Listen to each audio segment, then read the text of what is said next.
अभी चल रहा है वर्ष 2022। वर्ष 2022 उनके लिए अहम स्थान रखता है जो केंद्र सरकार से मिलने वाले मकान की बाट जोह रहे हैं। वे इंतज़ार कर रहे हैं कि केंद्र सरकार कही थी, केंद्र सरकार के द्वारा कहा गया था कि 2022 में जिनके पास घर नहीं है उनको घर मुहैया करवाया जाएगा, उनको घर बना के दिया जाएगा। तो यदि आप बिहारी हैं तो आपका सपना बहुत ही जल्दी साकार होने वाला है, आपको बहुत ही जल्दी घर मिलने वाला है। नमस्कार, मैं स्वामीकांत कुमार और आप देख रहे हैं बंजारा वेफेयर न्यूज। 30 जून 2022 गुरुवार को मानसून सत्र का अंतिम दिन था और मानसून सत्र का अंतिम दिन हंगामे के साथ समाप्त हुआ।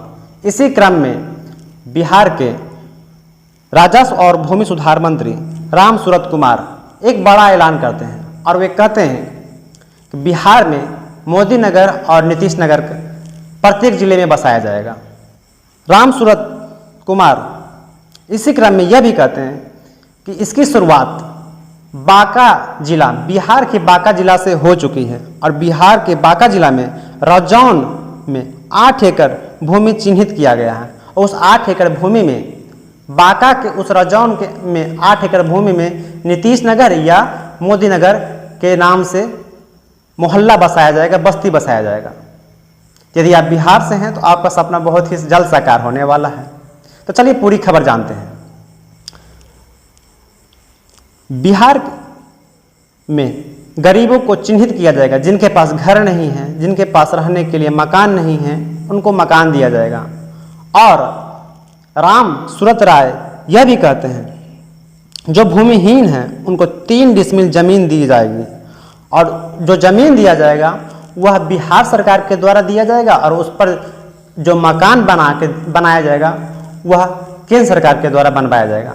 तो मिला जुला के कहा जाए कि आपको जो घर बना के मिलेगा बिहार में, तो उस मकान में जो जमीन रहेगा वह राज्य सरकार का रहेगा और जमीन पर बना मकान जो रहेगा वह केंद्र सरकार का योगदान रहेगा। इसीलिए दोनों के योगदान से आपका मकान तैयार होगा। इसलिए आपके मोहल्ले या नगर का नाम नीतीश नगर या मोदी नगर रखा जाएगा। इसी कड़ी में जोड़ते हुए रामसूरत कुमार कहते हैं बिहार के प्रत्येक जिले में मोदी नगर, नीतीश नगर बसाया जाएगा और 5 से 10 एकड़ भूमि प्रत्येक जिले में चिन्हित किया जाएगा और उस 5 से 10 एकड़ भूमि में 100 से 200 परिवार को बसाया जाएगा। इसी कड़ी में जोड़ते हुए और ये भी कहते हैं कि इस योजना की तैयारी बहुत दिनों से चल रही थी। बहुत दिनों से बिहार के कई जिलों में भूमि अधिग्रहण किया जा रहा था, जो गैर कानूनी तरीके से कब्जा किए हुए थे लोग। मंत्री जी आगे कहते हैं दोनों नेताओं ने खूब काम किया है और कर रहे हैं, इसीलिए उनके नाम पर हम चाहते हैं कि बिहार में मोदी मोहल्ला और नीतीश मोहल्ला या मोदी नगर या नीतीश नगर का निर्माण कराया जाए। आगे की कड़ी में जोड़ते हुए राजस्व एवं भूमि सुधार मंत्री रामसूरत कुमार कहते हैं कि प्रत्येक जिले में जितने भी सरकारी जमीन हैं उसको बिहार सरकार अधिग्रहण करेगी और उस अधिग्रहण किए हुए जमीन पर मकान बनाएगी और भूमिहीनों को, जिनके पास घर नहीं है, उनको घर मुहैया करवाएगी। अर्थात आप इसको इस एंगल से भी समझ सकते हैं कि बिहार में जितने भी बिहार सरकार के जमीन लोगों के द्वारा, बिहार की जनता के द्वारा कब्जा किया गया है या अतिक्रमण किया गया है, तो अतिक्रमण को बहुत जल्द हटाया जाएगा और बिहार सरकार अपना जमीन अपने कब्जे में लेगी।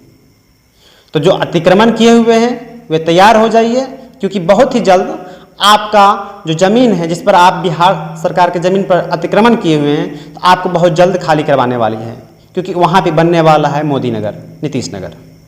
सदन में राजस्व एवं भूमि सुधार मंत्री रामसूरत कुमार अपनी बात को समाप्त करने से पहले कहते हैं यदि किसी जिले में सरकारी ज़मीन नहीं है तो उस जिले में सरकार जमीन खरीदेगी और उस जमीन पर मकान बनाकर भूमिहीन और घर जिसके पास नहीं है उनको मकान उपलब्ध करवाएगी। उनकी इन बातों से महसूस होता है, लगता है कि सरकार एकदम प्रतिबद्ध है कि गरीबों को मकान उपलब्ध करवाएगी। इस पर आपकी क्या राय है, कमेंट पर जरूर लिखिएगा। नमस्कार, जय हिंद।